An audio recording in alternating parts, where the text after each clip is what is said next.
C'est un lieu chargé d'histoire que ces reporters en herbe arpentent, micro à la main. Tous ces îlots ont été construits à la même époque, au XVIIIe siècle. Est-ce que vous savez qui habitait là? Plutôt des gens riches, vous voyez, comme c'est cossu comme maison? Celui du quartier des armateurs et négociants nantais, acteur majeur de la traite négrière et responsable de plus de 550 000 déportations. La mission de ces collégiens, réaliser un podcast sur l'esclavage. Une sorte de classe découverte version 2.0 qui rend l'histoire avec un grand H un peu plus attrayante. Ça, c'est une représentation grossière et raciste d'une femme qui porte des boucles d'oreilles, symbole de sa mise en esclavage. Par rapport au texte, des fois, on n'est pas obligé de comprendre, enfin, c'est compliqué à comprendre.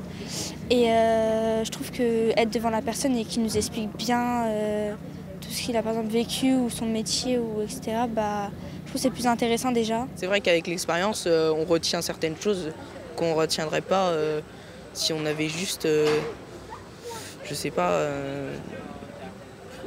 écouté la personne sans être dans un projet de podcast.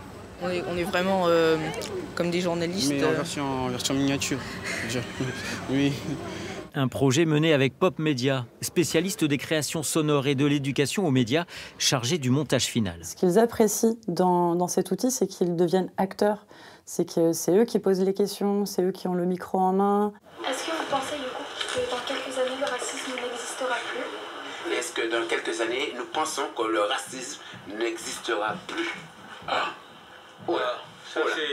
Ça c'est un vrai combat. Je ne pense pas tout de suite, hein.